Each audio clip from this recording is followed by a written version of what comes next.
Ahora cedemos la palabra a Hugo Arturo Cardoso Vargas, quien es sociólogo y maestro en Ciencias de la Educación. Actualmente es nuestro presidente y él nos va a hablar de los espacios públicos festivos de la Ciudad de México. Bien, yo quisiera comentarles que ya se dijo, yo trabajo con el Seminario de la Fiesta en México, y bueno, pues lo primero que se me ocurrió decir, bueno, ¿cuáles eran los espacios y cuáles son los espacios festivos de la ciudad? Esos espacios que de alguna manera se han ido aparentemente borrando, han ido desapareciendo, pero que siguen estando ahí. Son espacios que obviamente cuando hablamos de la ciudad prehispánica, de la ciudad mexicana, pues es muy difícil saberlos, porque aunque el espacio del Templo Mayor era un espacio festivo en general, evidentemente todas las fiestas, todas las celebraciones, un año festivo también saturado de actividades, pues es muy complicado poderlo imaginar. Claro, hay algunos intentos, siempre intentos, y eso hay que subrayarlo, de describir cómo era esa ciudad festiva. Para mis ojos, eso es lo que me interesa, lo que yo me pregunto de la ciudad. Claro, cuando uno comienza a hacer este recorrido de tránsito de una ciudad construida sobre el lago, contra la natura, porque al final es una ciudad contra la natura, y es una ciudad que se construye justamente en el lugar más inhóspito, más inapropiado. Por eso la naturaleza nos cobra factura y nos inundamos cada rato, por eso tiembla mucho, en fin. El asunto aquí es que justamente esta ciudad se consolida, se logra alcanzar el dominio y la extensión territorial inmensa como un imperio, pero sigue siendo la gran capital, en este caso de la Triple Alianza. Y ya nos decía María que esos 16 pisos se equivaldría en metros como 70 metros, lo cual es una altura impresionante y debió haber sido una construcción que evidentemente se vería desde cualquier lado no del valle, porque estamos acostumbrados a hablar valle, pero en realidad es una cuenca, porque en realidad es justamente esto donde se reúne el agua, donde se juntan los ríos y los lagos. En un valle pues, se supone que es plano, pero cuando Velasco comenzó a escribir, pues, eso de la cuenca de México era medio raro, entonces preferimos seguirle diciendo el valle. Entonces esta ciudad, obviamente cuando sufre el ataque de los españoles y los indígenas aliados, porque eso también hay que decirlo, los 800 soldados españoles, por mucha tecnología que tuvieran, por muchos caballos que tuvieran, por muchos perros que tuvieran, pues evidentemente no iban a ser suficientes para acabar con 200,000 indígenas, por ahí se dice. El asunto es que los aliados fueron los que también tuvieron un papel muy importante. Cortés fue alguien muy hábil y supo justamente reconocer los conflictos que había entre los dominados y los dominantes, para obviamente golpearles a todos los indígenas que habían sido sometidos en un largo proceso de dos siglos. Entonces, esa ciudad desaparece finalmente, está soterrada ahí, como se dice con toda claridad, está ahí, se decía en algunos momentos que con solo rascarle, donde quiera aparecían ruinas prehispánicas.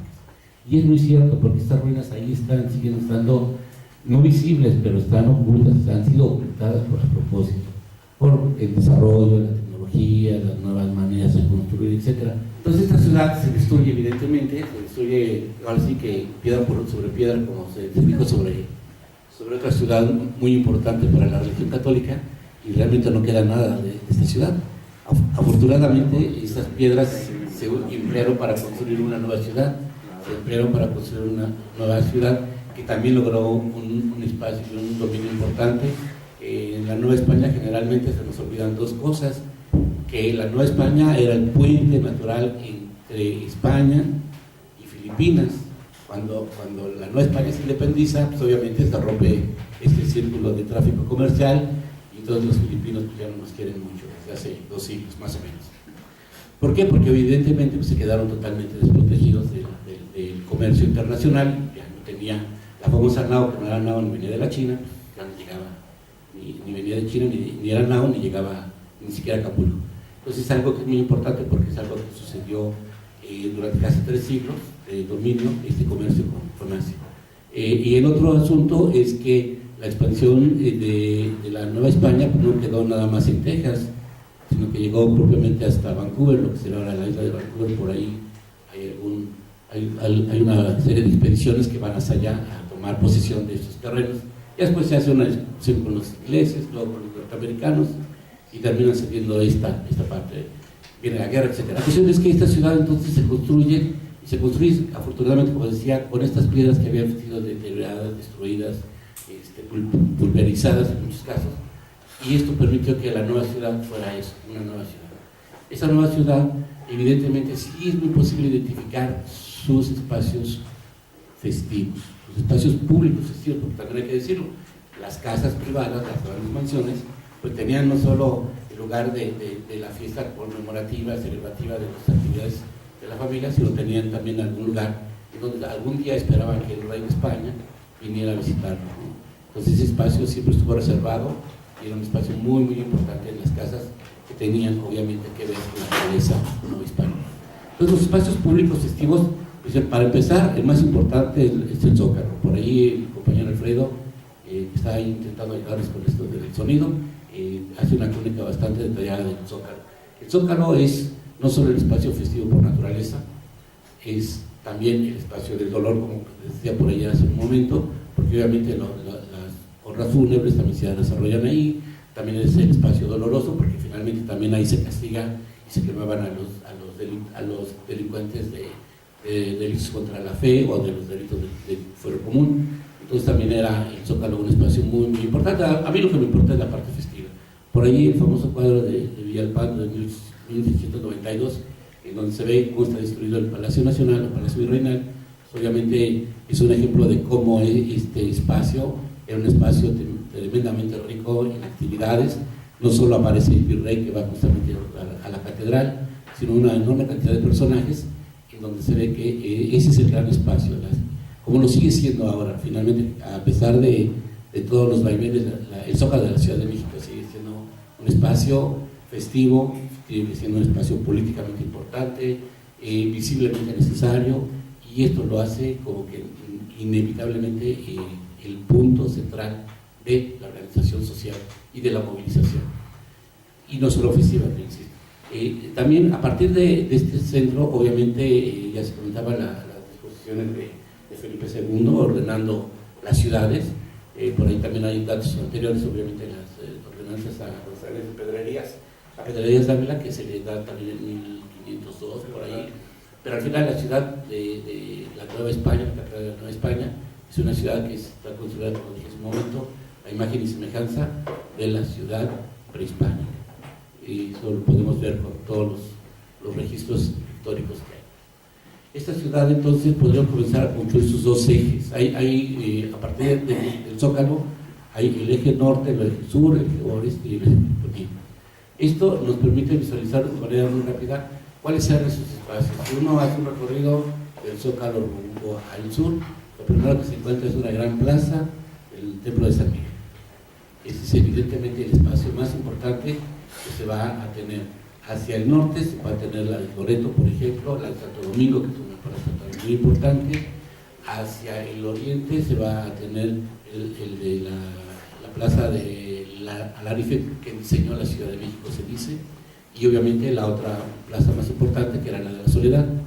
Y hacia el poniente, pues obviamente la parte más importante era la parte de Santa Inés, que estaba obviamente enfrente de la Alameda. Esta parte del poniente siempre fue mucho más habitada, siempre fue cubierta más por población, y no había tantos espacios disponibles como plazas para justamente hacer actividades festivas. Y no es casualidad que fueran las plazas junto a los templos. Finalmente los templos tenían que celebrar fiestas, y entonces cuando se celebraban las fiestas patronales, pues igual que ahora, la vendimia se pone justamente a un lado del templo, ¿no? Las procesiones se hacen justamente al lado del templo o en torno al templo. Entonces el templo y su espacio inmediato, que era esta plaza, se convierte en un espacio público festivo muy importante. El otro espacio que tiene que ver con lo que estoy comentando de la fiesta, pues tiene que ver con las calles en general. Había una enorme cantidad de actividades festivas en el calendario de la época. Se hablaba de que había como 90 o 100 fiestas durante el año. Ese es un número muy conservador, porque obviamente uno podría agregar muchas más, porque estas son las fiestas, digamos, inamovibles, ¿no? Es decir, aquellas que tienen que ver con las Pascuas, con los periodos de Pascua, pero que tenía que ver con la familia real, pero también había muchos acontecimientos que se tenían que celebrar de manera casi inevitable, ¿no? Por ejemplo, moría el rey y 4 o 5 meses después, o 6 meses después, se hacía la gran celebración de la pompa fúnebre y obviamente se celebraba la elevación del nuevo rey. Entonces, estos datos que podrían ser, digamos, contemporáneos y coincidentes en otros procesos de la liturgia católica, del calendario litúrgico católico, eran universales, pero había eventos que tenían que ver con la familia real, como decía hace un rato, y también con la familia que gobernaba de manera más inmediata, como sería el arzobispo y el virrey, y toda la nobleza novohispana. Entonces, estas calles también se utilizaron con este fin, se utilizaron para justamente celebrar el Paseo del Pendón, que es la parte más interesante e importante, porque finalmente fue un paseo que duró casi 3 siglos.